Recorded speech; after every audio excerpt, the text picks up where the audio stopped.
brush off it. Are we on? The people.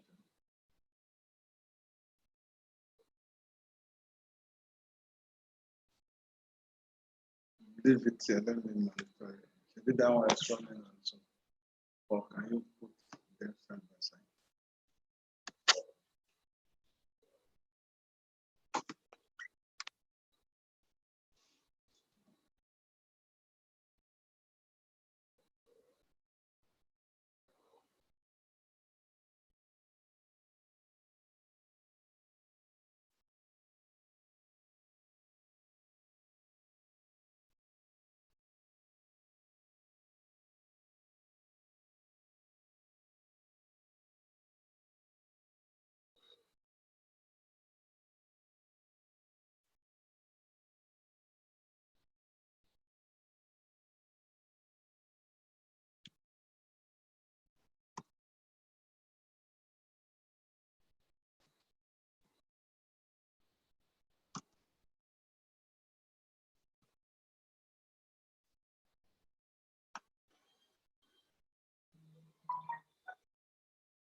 Hello.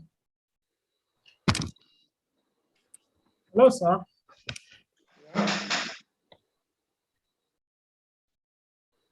Hello? Yes, good afternoon, sir. Good afternoon. I don't know. I don't know if we can proceed now. We have one person here, and on YouTube. Oh, yes. Good afternoon, sir.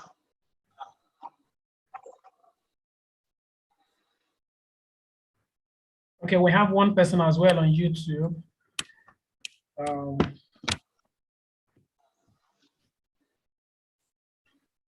All right, people are just coming in. I don't know if we should wait for some 5 minutes more. Why don't we just take like 5 minutes? Tell them to get.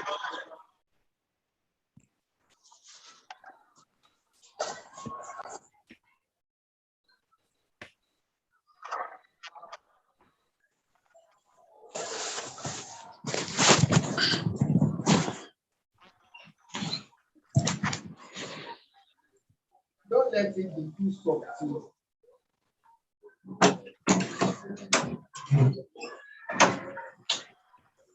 Is he a genie? Ṣebí náà wà?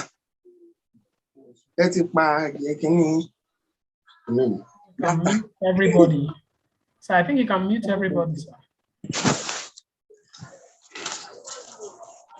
Ṣé bẹ́ẹ̀ ṣe pé mo ti délé níbẹ̀ yìí ń wá wọn?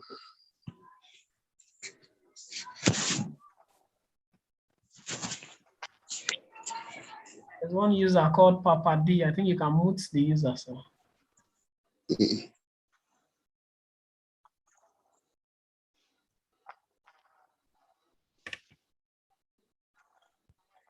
I've done that.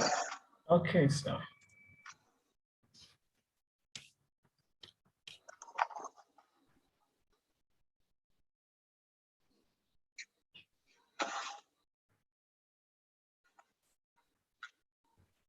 And this is 13 minutes past go live time.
Hello.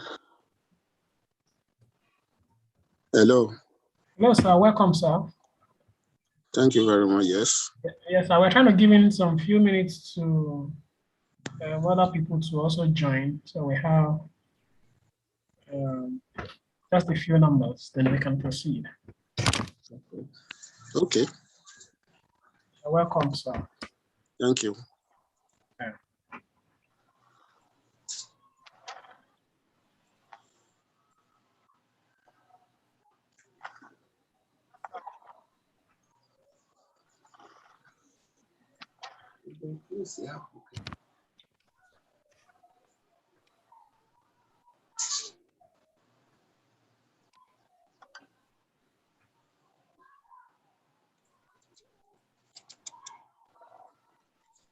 I think we have a number of about 4 people in already.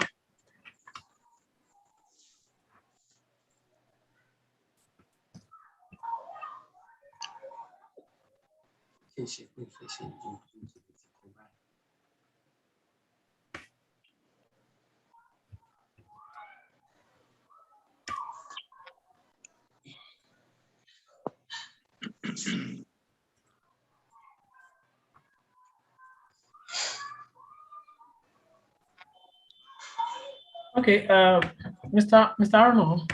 Yeah, let's kick off. Yes, sir. So good afternoon. Welcome everybody to the big day. Yeah. Sorry, sir, I think you have to mute that Papa D user.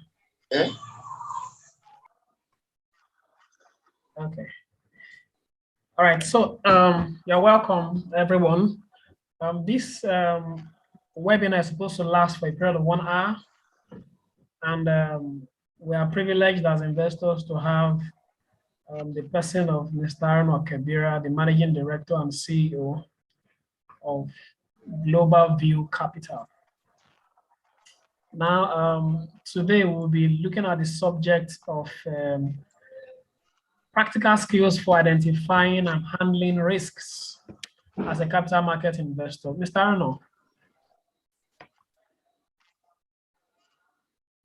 Mr. Arnold, can you hear me, sir? There's echo. I don't know why it's reverberating. All the things you have said are re-echoing. Oh, okay.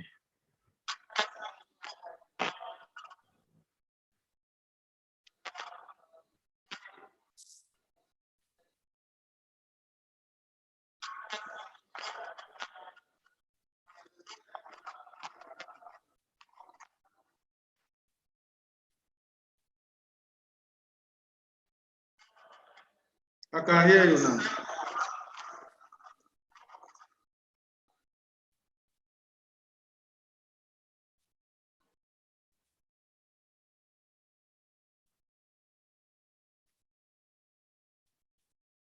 Are we set?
Hello, sir. Can you hear me?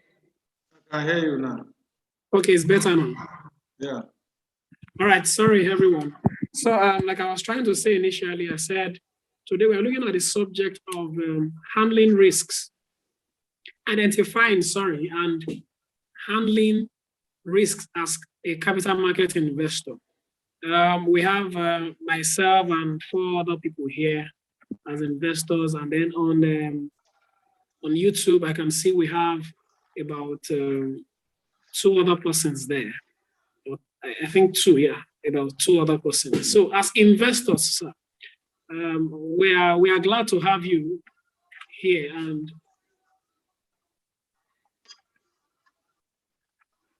okay, just a second.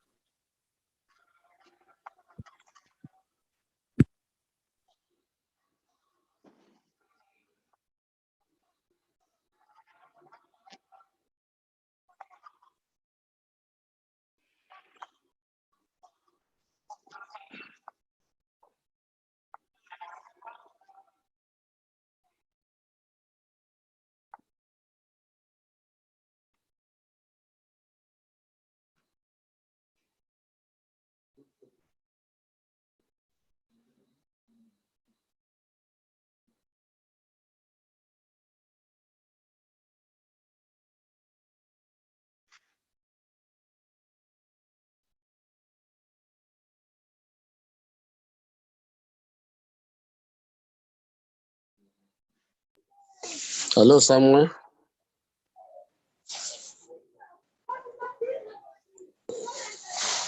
Hello, Samuel.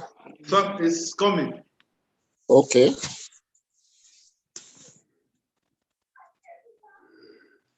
Yeah, we have this small. I think we're about to start now. Okay. We hear his voice now.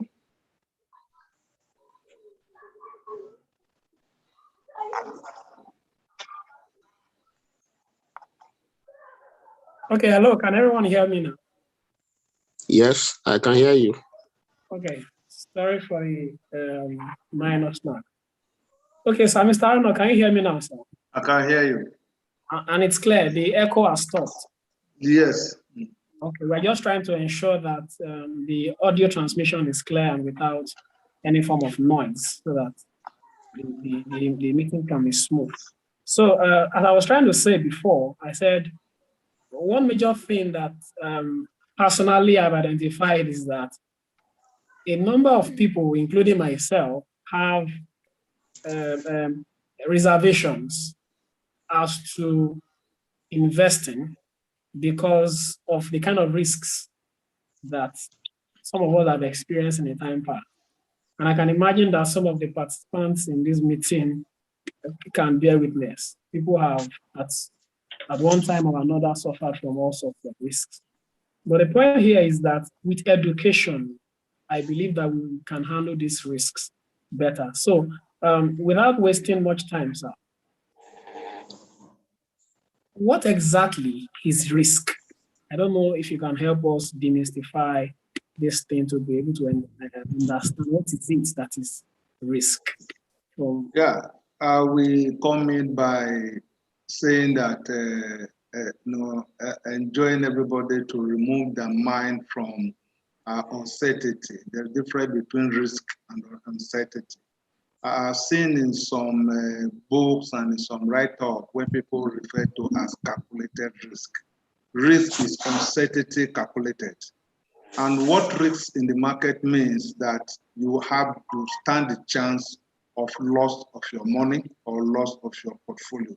And that is even why that in most of the write-up that it is expressly stated that the market is risky. And if you will want me to use this analogy, I think risk in the market, we might think that they are banana peels. What we have been doing and what we are also doing is to try to allow investors, especially those that are coming in for the first time, to tell them how to identify these banana peels and how to avoid them. Because what risk means is that you stand the chance of losing money in the market. Okay. All right. Thank you, sir. So I think that statement you used last, I think struck it for me, banana peels. meaning that towards my journey of achieving my investment goals, there are going to be challenges that I'm supposed to look out for. Now, today, I'm hopeful that we'll be able to learn about what those challenges are and how best to be able to prepare for them so that one does not fall victim of it. Now, thank you, sir. So the second question I have is that as an investor, is there any underlying foundation knowledge that I should have or that investors should have about the stock market and risks that exists that one should prepare his mind for before we now talk about how to be able to deal with it? Yes, I think one of the things I also want us to understand is that life itself is a risk. So which now trickle down to the fact that even investment, that it is risk. And there are two risks that one need to deal with in the market. We have the systematic and the unsystematic risk. The systematic risk is the risk that are associated with the market. You all were aware what happened during the COVID-19, that both Zenith came almost below 10 naira, and the guarantee came as low as below 15 naira. That is a market risk. For the fact that all share index is going to lose, that is the market risk, which is called systematic risk. There are other risks that are associated with the market, which is called unsystematic risk. Unsystematic risk includes loss suffered from event like death of key person in the company, and maybe fraud committed in that company, or some other things that are caused. And you know what happens to Wando and SEC. That is unsystematic risk. So those are, and let me tell you, it's only the unsystematic risk that you can diversify with. Because diversifying away means that doing everything to mitigate against that loss, you will not be able to mitigate against the loss of systematic risk.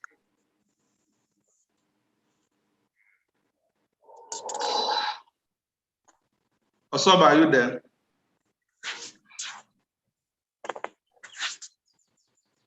Osoba, are you there?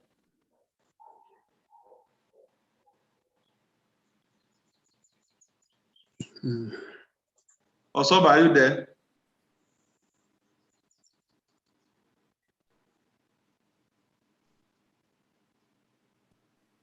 Hello, sir. Can you hear me?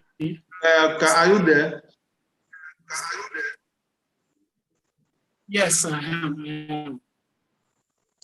So the only risk you can diversify is all systematic risk.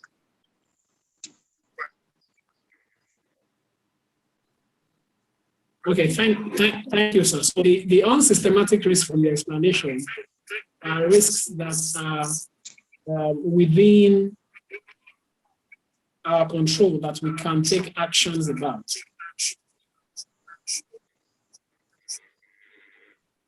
You are not clear. Okay. I mean, from your explanation. Okay, go.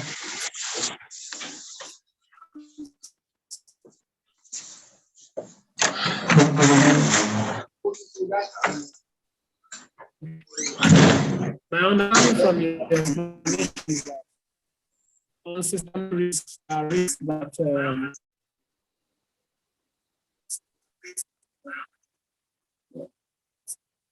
sorry, my network is misbehaving. Trying to get on those.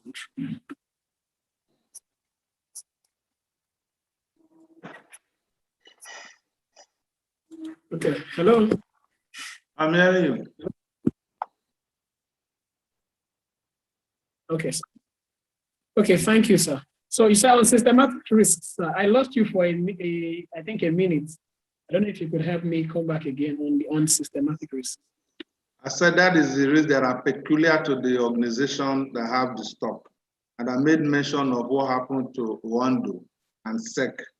You can see that a lot of people were locked off They couldn't do anything as far as that stock was concerned because Owando had issues with the Security and Exchange Commission. It was not a market risk, you understand, but it was risk peculiar to the organization.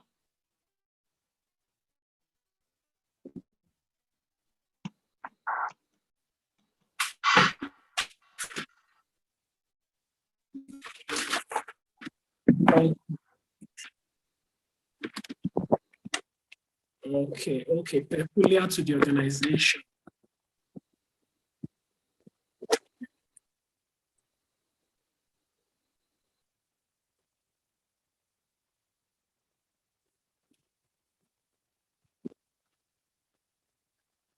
Hello? We are waiting for you. Hello, sir, can you hear me? Yeah, we are waiting. It's like your network is playing tricks on Sorry, my network is doing somehow that. Okay, thank you, sir. All right, sir. So I'm moving on. Now, as an investor, sir, is there any way my goals or my investment goals, is supposed to be able to help me prepare, or what exactly are the kind of character traits or personality traits that can affect my reaction to risk or my exposure to risk, so to speak? You know, one of the things that happen in the market that I will always tell anybody that is coming to the market for the first time is to sit down and profile him or herself. First of all, the objective and the returns. What do you want to make? You are going into this market. Are you coming into the market? Are you going to be a speculator or you are going to be an investor? If you are going to be a speculator, how well do you know how to speculate? That is on one side. If you are an investor, how well do you want to invest? That's on the other side. Then what is your return like? Are you trying to make 20% or you are trying to make 30%? And again, if your goal is to make 20% and you now change your mind, which you have already set your target, and you now change your mind, it can constitute a risk. Then another one is the ability to take risks. We have you have your risk profile. One is ability to take risk, and the other one is the desire to take risk. But we're taught in a school of portfolio management that you go for whichever one is the lowest. What do I mean by desire to take risk and the ability to take risk? A young boy who just graduated from the university at the age of 25 has a longer ability to take risk than a man at 60. It now depends on his desire to take risk. His desire to take risk might be low, while his ability to take risk is high. But you go for that which is the lowest. But at times it can be moderate.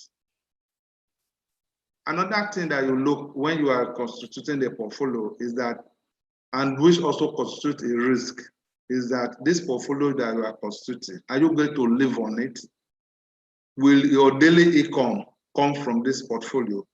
If your daily income comes from the portfolio, then your risk can be your ability to take risk can be low, because you have to trade in a way that outflow from the portfolio might not necessarily disturb the constitution of your portfolio.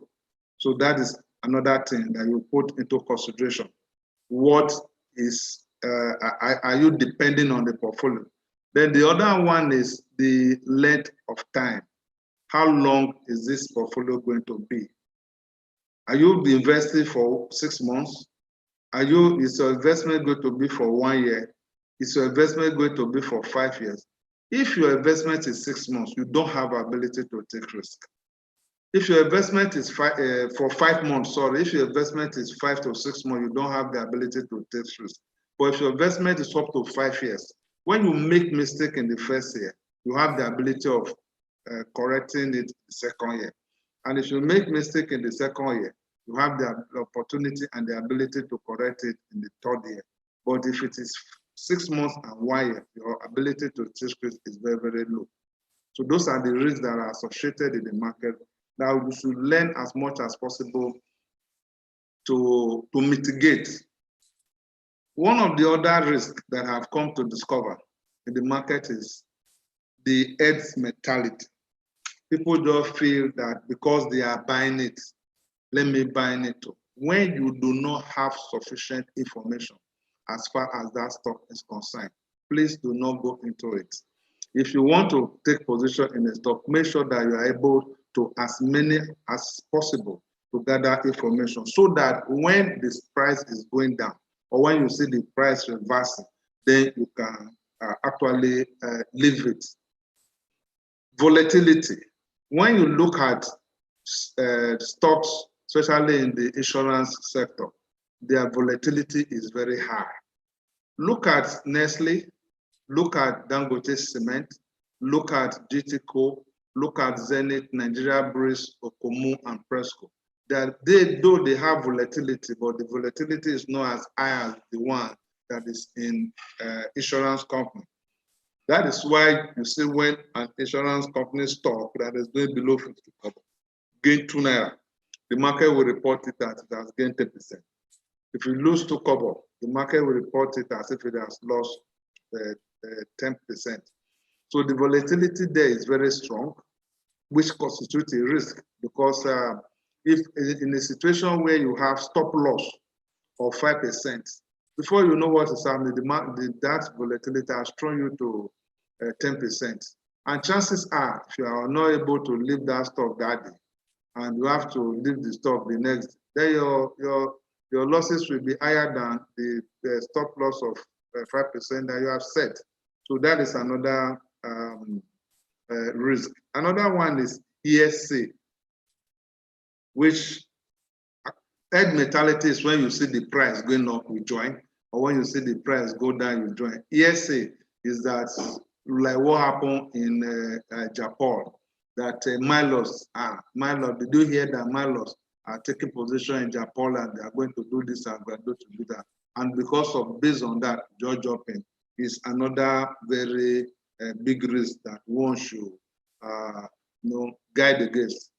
The other risk I'm going to mention is that past performances of a stock does not guarantee future performance. But the fact that a stock in 2019 was able to move from 50 kobo to 10 naira in your presence and is back to 50 kobo, I now want to go and take position at that 50 kobo. It's not a guarantee. So that is another risk.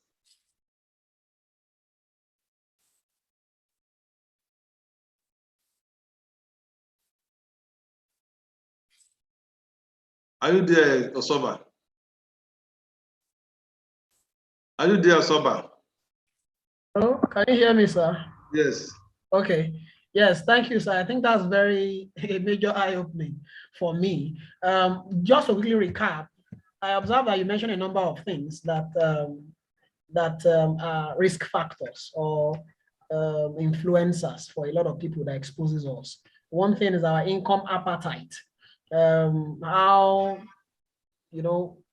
much is it that you are trying to get from a stock? Do you want to earn from it every 3 months, 6 months, and all that? And then if I'm young, then my risk appetite is likely going to be high. The ability to risk to take risk. Okay, the ability. Okay, which is risk appetite is high. Risk appetite is high. Then if I'm an older person, such a person should be thinking about investing for probably retirement basis, and then you don't want to put yourself in such circumstance of an income drive, especially in the short term. Okay, so that's age. Age is a factor there. Then I see you mentioned something about the investment goal. I think that determines the investment goal. Is it short term or long term kind of thing? So these things we determine the kind of stocks that one should be putting his money into. Am I correct, sir? Yes. Okay, so I think that's something we should have in mind. What exactly do I want? Short-term income or long-term?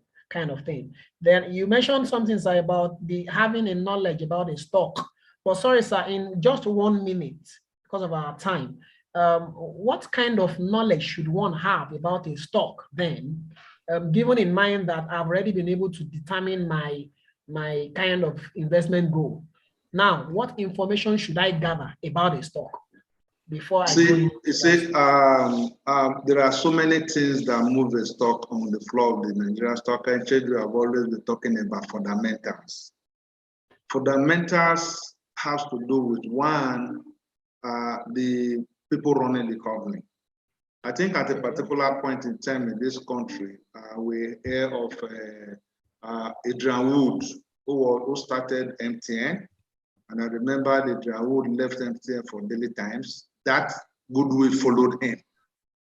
So when you hear today that a company that that have been downtrodden is taken over by Elumelu, that is a fundamental. Your mind is that it's going to turn it around. You understand? So fundamentals are one, the earnings of the company. Then how often does the company return the information to the capital markets? Because as a post-listing requirement, a listed company is supposed to, at every 3 months, to get back to the exchange, to tell the exchange and the investing public and the investor that this is what we are able to do. And it is believed in the local palace that it's that guy that failed exam that will throw away his report card and come back home with stories.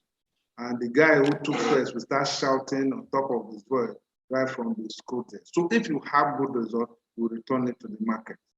People should know exactly what we are doing. And if there's any other price-sensitive information that is material, you have to release it to the market. One, maybe there is reconstruction, share reconstruction, anything that have to do with your price that would be material to change in price.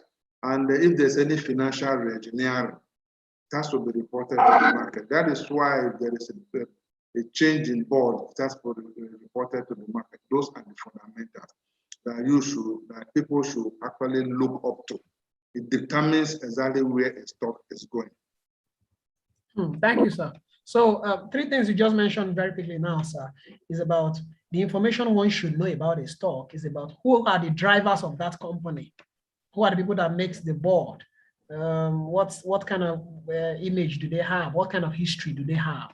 Do they have a history of success or failure, kind of thing? Then you mentioned, sir, that how often does a company returns the information to the market? That's the frequency of market feeds about activities of that company, right? Yes. Yeah, that's like how transparent is this company?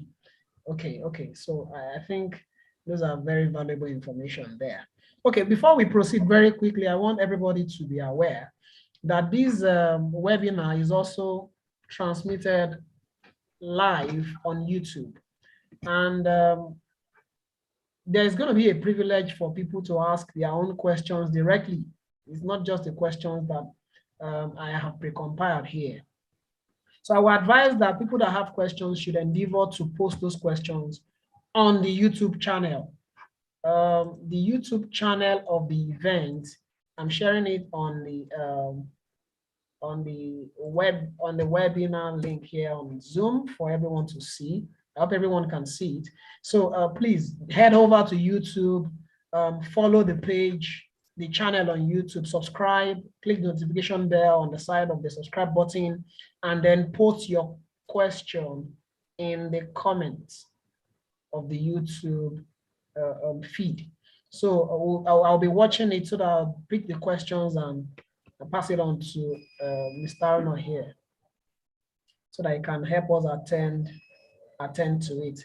Sorry, sir, can you hear me very clearly, sir? Yes, I can. Okay, sir. So heading on, I want to look at, sir, I want to ask a question about investment diversification.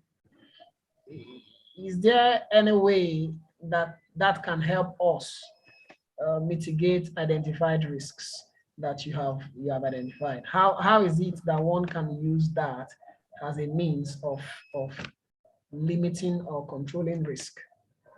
Yes, diversification is the only thing that you can do to mitigate against unsystematic risk. Like we said, unsystematic risks are really associated with the industry and with the company.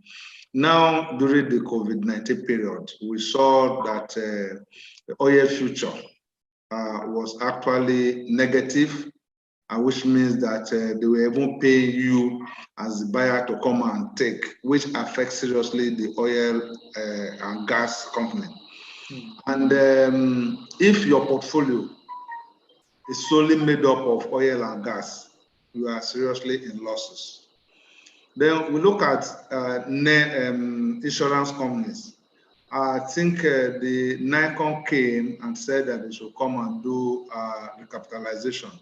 And because of that, they all went into financial re-engineering and doing bonuses and raising right issues and the rest.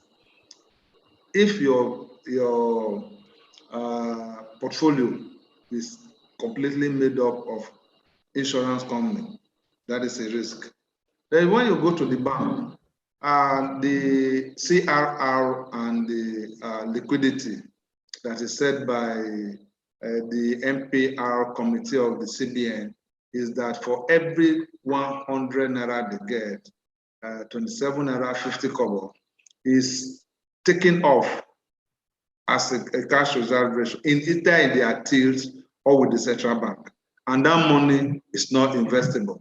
Because what is the business of the banks is to buy and sell deposits.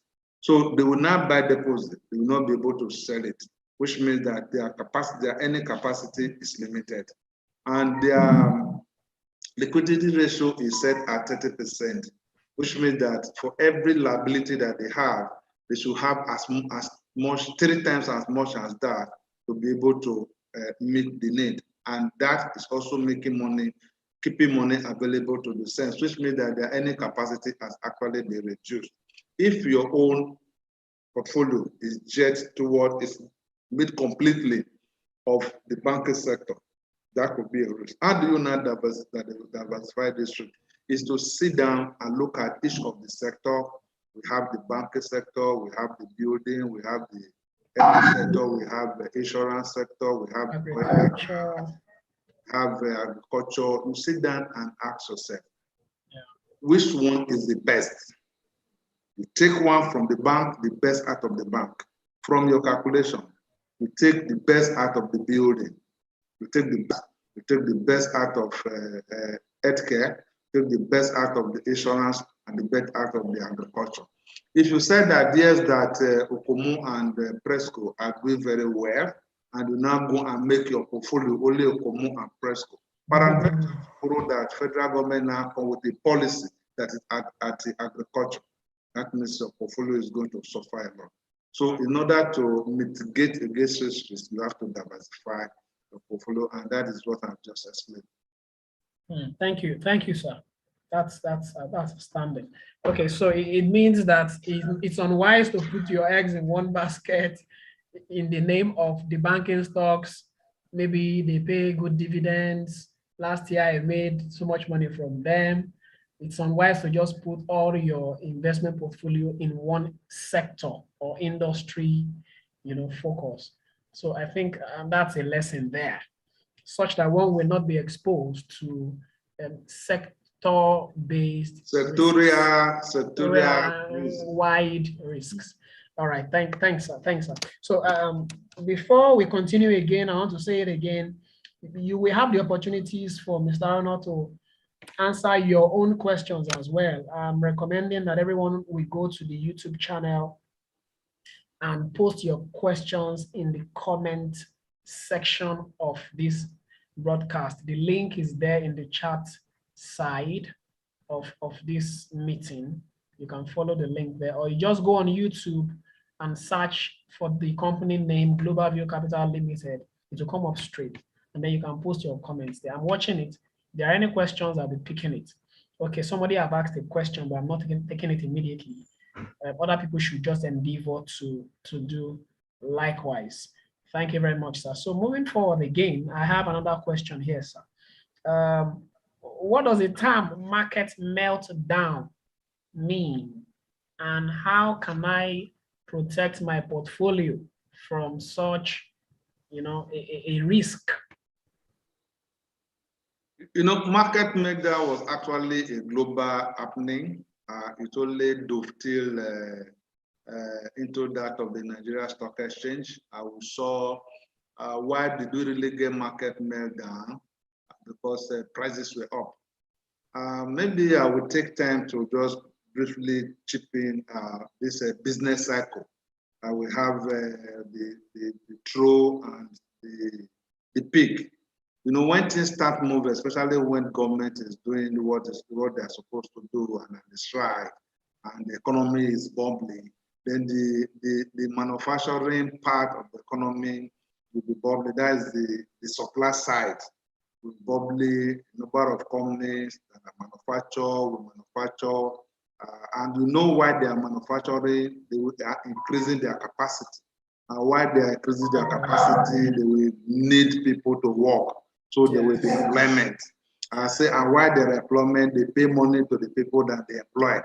And when they pay money to the people that they employ, they take the goods they take to the market, the same household will go to the market and go and demand for it. And when it is demanded for, it come back as profit. And when they come back as profit, then they can be able to give better dividend.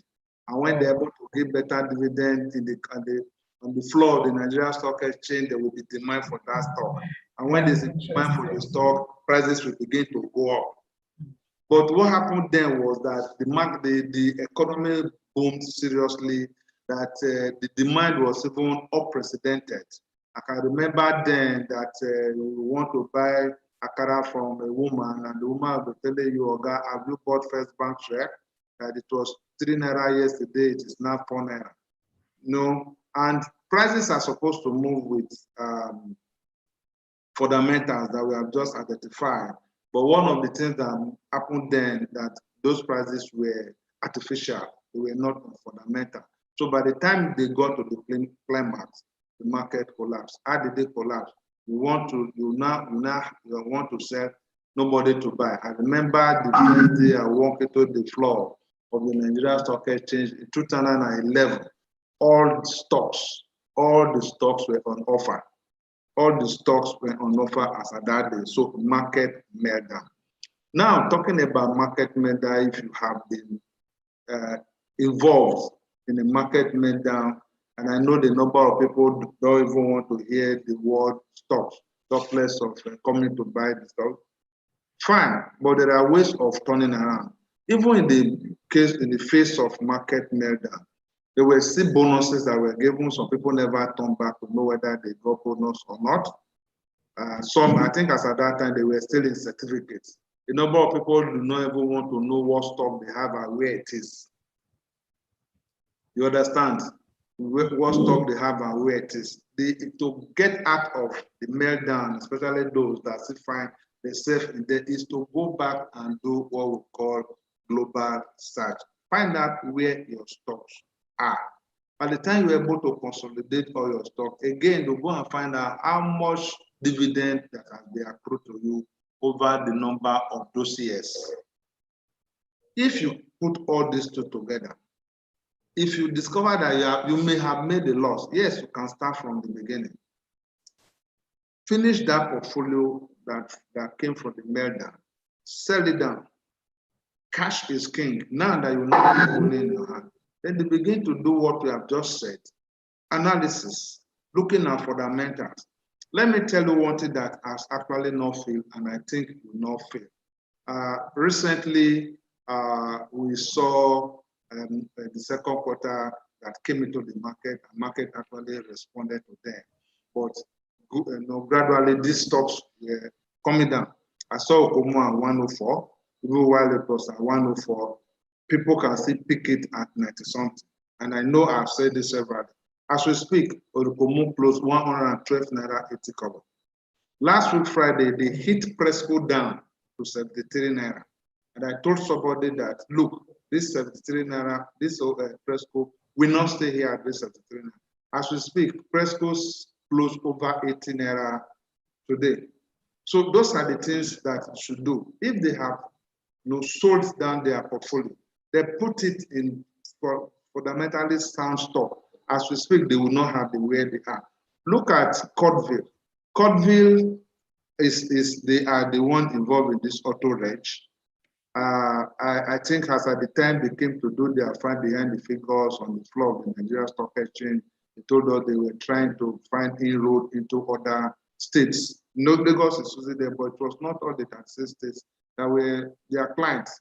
But if you see what they have done for 2021, the first quarter result, the second quarter result, you can see that there's a continuity, there's a sustainability. So that stock moved from 2021 kobo. As we speak, it closed at 5 kobo today. So if you have sold down your portfolio, a mailed down portfolio, and put it into all these stocks that I'm talking about, the worst that would have happened is that the person will come to ground zero, which means you will be able to recover all you have lost. Then you now decide whether you want to continue in the market or you want to go home happy ever after. And I know that if anybody have done that and now come to ground zero, you don't change the winning formula. I know the person will continue, especially when you know that you'll be able to come from negative to ground zero. All right, sir. Thank you, sir. But there's something more I would like you to clarify on this question, sir. Is it, that means that in a meltdown circumstance, many of portfolios will suffer irrespective of how smart the investor is. Exactly. Now, yes, given this circumstance now, is it possible to say that, because I've observed that in every meltdown situation in markets, the economy tends to start recovering in another cycle. And when that recovery starts, there are some companies that tend to recover from that meltdown situation, and the portfolios of people that tend to have suffered before also tend to recover. Am I correct, sir? Of course, yes. Now, how does one, in just 1 minute, sir, just 1 minute, our time, we have less than 15 minutes. How does one, sir, places himself in stocks, or how does one identify such stocks that could be meltdown potent, so to speak, to be able to position yourself in, or have a leg of your portfolio in them, if not necessarily all? Because we have learned that you should not put all your eggs in one basket. If you ask me, in every business circle, we have the leader and the laggards. Yeah. If the stock market want to lose, before it get to the Zenith and the Jitco, the like of Wando, the like of Transcorp, the like of this insurance company would have been losing 30%. So it shows a lead that something is about to happen. I believe that this market that we see, the day we see Dangote Cement on offer, the day we see at the same time and we see Nestle on offer, they will begin to ask ourselves, I will see Total on offer, you see Nigeria Brewery on offer, you see Okomo on offer. Then you begin to ask yourself that this is no longer a systematic problem. It's not the market problem. Not that meltdown is looming. Okay. Thank you, sir. I think I understand that very well. I think you're going back to the same point that says put your money in stocks that have strong fundamentals. Fundamentals, yes. And I think you have mentioned those points that makes up the fundamentals. I think the word is enough for the wise on that matter. Okay, the last question I will be taking before I move to the questions participants on the webinar asking. I think I have about 2 questions on the channel. Okay, yes, 2 questions on the channel. Last question I want to ask, sir, is about share reconstruction. I've heard a little about that thing. Can you educate us about that thing a little, and the risks, if there's any, involved in it that we as investors need to look out for, and how to guard against it? You see, share reconstruction, you know, when the insurance companies were coming on board, they did, let me not use insurance company, when some companies were coming on board, like 2004, when the likes of GT and Zenith came with a wraparound and they were selling shares, that was the initial public offer. After then, they went and did other public offer. And there are some companies that the more they want to expand their capacity, they go, instead of going for debt, they go for equities because they believe equities is cheaper. And they can go for right issue, one right issue, another right issue. Before you know, their outstanding will now be bloated. The company have the 38 billion outstanding, 42 billion outstanding. Now, any per share is calculated as profit after tax divided by outstanding unit of shares. And you know, since outstanding unit of share is the denominator, the larger it is, the smaller the any per share will be. So they will not sit down that a number of people feel that because their any per share and the capacity to pay dividend is small, that is why their price is where it is. So what they tend to do is to reduce the size of their any per share, so the size of their outstanding, so their any per share should grow to also increase their capacity to pay good dividend, which is good because it is permissible by CAMA, it is permissible by SEC and the NSC. But the question is why you are trying to reduce your outstanding. Have you tried to increase your profit after tax in tandem with the reduction that you're about to do with one? And when when share reconstruction is going to be done, the market is going to value that share as per the ratio of the share of the number of units you want to give up. Let's take this 4 for 1, which means a stock that is traded 20 kobo. They will remove 3 from you. You now have 1, which is 4 for 1, and the price will now be up to 80 kobo. They will now move the stock to 80 kobo. But what you should understand in this market is that it is the earnings that sustain the price, which means that the growth of that price from 20 kobo to 80 kobo was not organic. It was done by fiat. The question is, will the market sustain that price of that stock at that price? Sometimes, and all of the time that we are saying, the question is no. Now, let's take what just happened to Mansard. Mansard did the share reconstruction as at the time they were doing that share reconstruction. The price was, I think, about 83 kobo. And now they came back to list it back at 3 naira, I think about 3 naira plus, 3 naira 32 kobo, thereabout. But you now ask me, today at the close of the market, Mansard was not trading higher than 2 naira 30 kobo. If you now divide that price, 2 naira 30 kobo by 4, it means that your actual value of the share you are having is 58 kobo, which means you have suffered losses. You understand exactly what I'm saying? Yes. The shareholder is worse off. And you can discover that since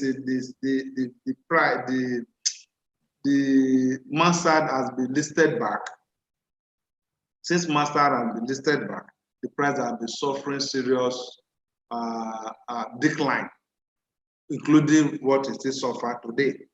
So in all, it is lawful, it is legal, it is permissible, but the only thing I will advise is that anytime you hear of share reconstruction, please take off. When you see a boss that will soon fall into the dish, or that is wobbling, all you need to do is to jump out and watch. By the time it's steady, if you are so much interested in entering that bus to your destination, you jump out and wait until when it's steady, then you can enter back. Thank you, sir. I think I would not want to talk more on it. You were quite clear on that. I think anybody listening will be able to pick wisdom from that answer about that subject, share construction. All right. Thank you very much, sir. I think we've been able to look at the questions I have. All right. So for anyone who have suffered in time past from a market meltdown, it's not supposed to be the end of your investment journey. It's just an opportunity to start again or probably even learn how to handle risks better. Because from what Mr. Arno have explained, some people also suffered in the meltdown, but they recovered, so to speak. And then some people have recovered and does not even know that they have recovered because they abandoned all of those investment portfolio altogether. Okay, thank you very much, sir, for all of these answers. So moving on to the questions some of our participants have asked. I prefer that these questions are more related to the subject of the day. It looks like some kind of recommendation questions. And I know that I've heard it before from investors that the stockbroker does not tell you to either buy or sell anything. They only give you advisory on analysis. All right, sir. Let me take the question. Okay. Mr. Jackson asked a question. He said, what can you say about FBN and Access Bank stocks?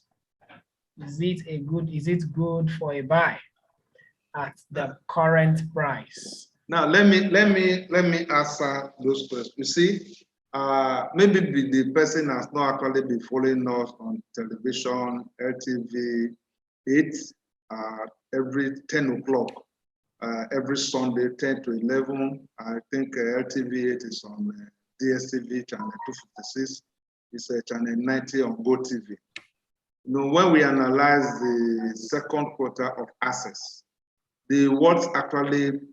what moved me was the quantum of their turnover, 450 billion. It means that they are entering into another level. For Access at this time to have any per share of over 2 naira for quarter 2, which means that if you prorate it, there's every possibility that they can do 4 naira. Then that means that it now depends on their dividend payout policy. That means that if they go beyond what they have paid before, you won't see that price and where it is. You can also say that because of the quantum of earnings that they're able to do, they have increased their interim from 25 kobo to 30 kobo, which means that it's a sure backer that they're actually going to increase their final. That is that for Access Bank. Access Bank at the current price administration, to me, I think it's a good buy. Then when you get to First Bank, we knew what happened to First Bank and the change of board and the owners that was put on the management to recover all the non-performing loans. From all the indication we have been seeing in the market, we saw big volume in Honeywell because we discovered that Honeywell had most of the non-performing loan that were attached to First Bank, which means that there's chances are that something is being done about those non-performing loans. And we saw big volume transaction. When I mean big volume transaction in First Bank, which also suggests that those non-performing loans are in the process of the performing. So no wonder that it jumped to 8 naira 5 kobo immediately, which means that if those loans begin to perform as it seems, then the price of FBN, even at 8 naira, is viable.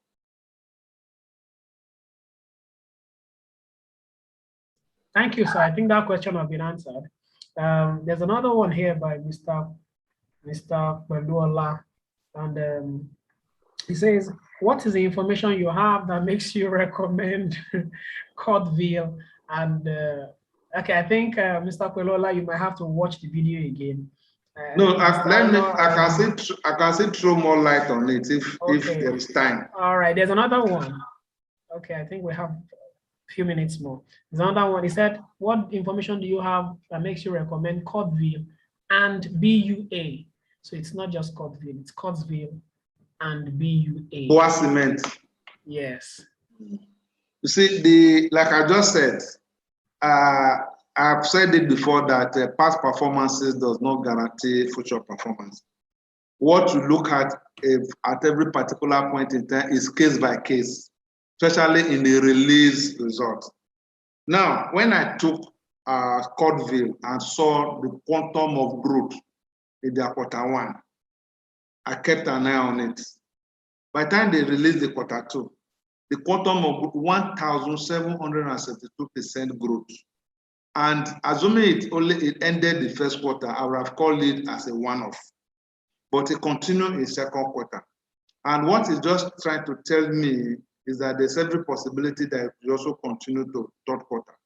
And I believe if they continue with that, the price at which it's even traded at the 5 kobo, we won't see Cordville below 50 kobo. Then Boa Cement. Boa Cement, when you look at it before now, was at the ticker time, at the ticker, that is the price at which it show every day, was 68 naira.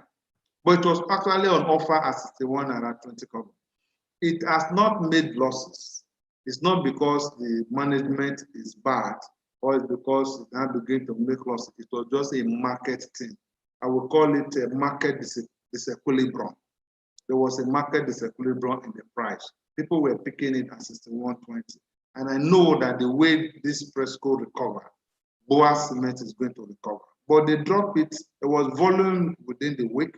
That was why they were able to drop it to 66 naira, which means that the 10% limit down has reduced for 59.40.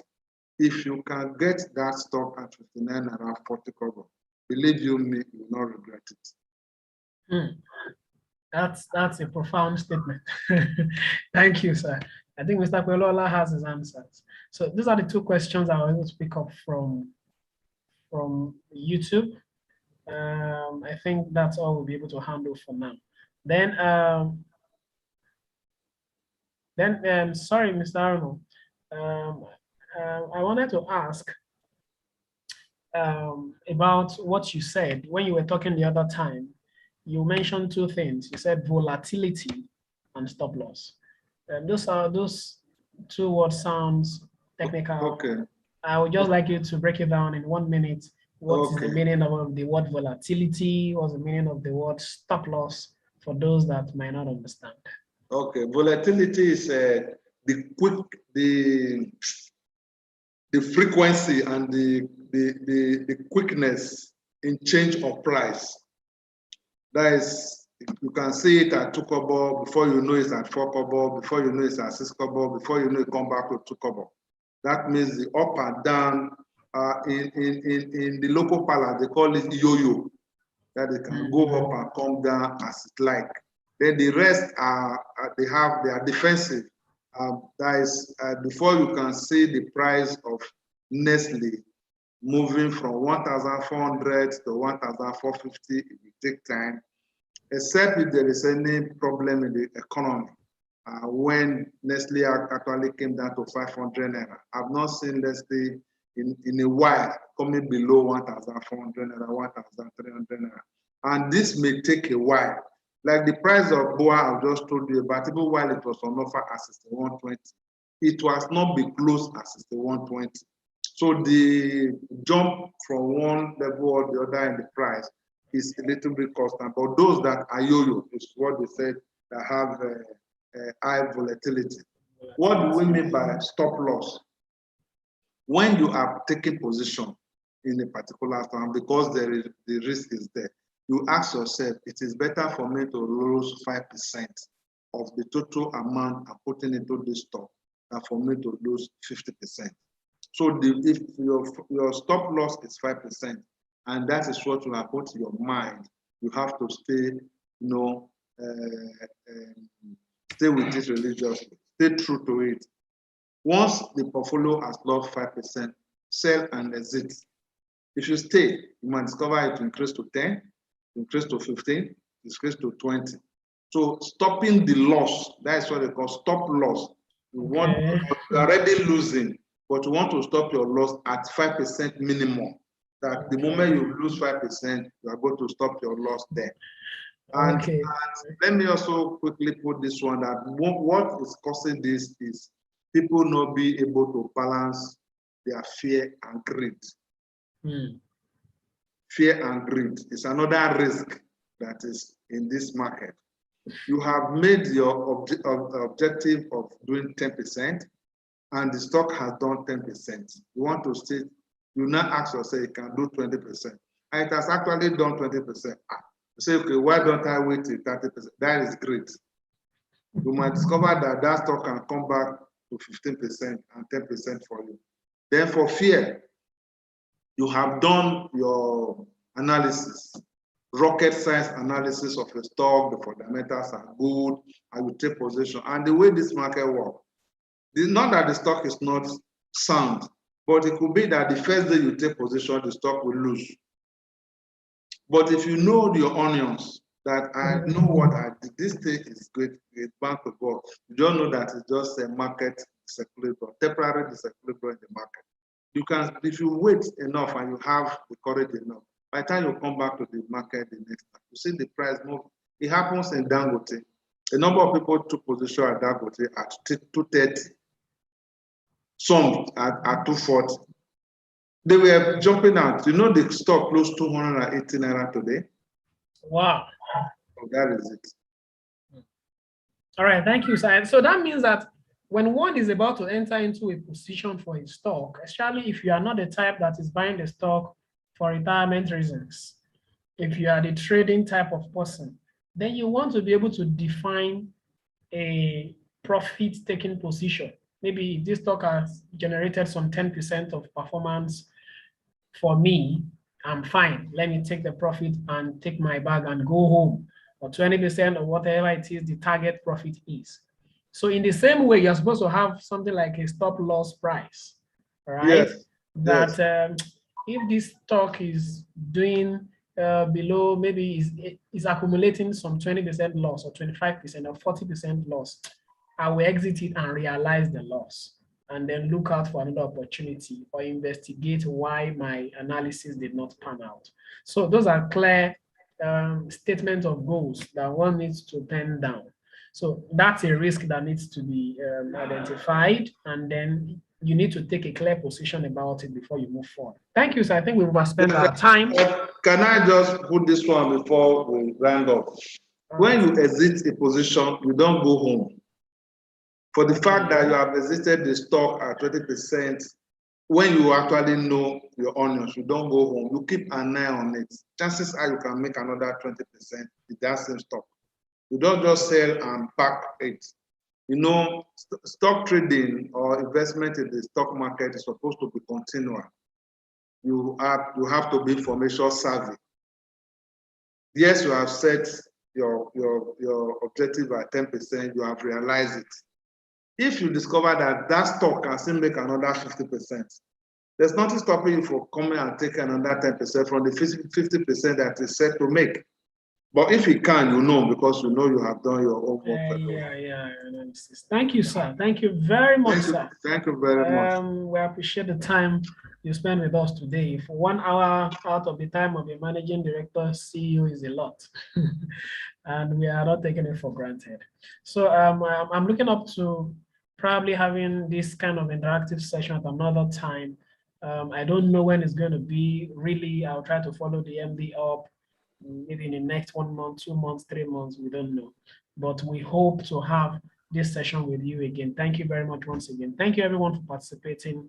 You can watch this video on the YouTube channel. It's going to be available there. And for everyone to share or share with other people and get people educated so that we can all be better investors. Thank you very much for your time. Thank you and goodbye.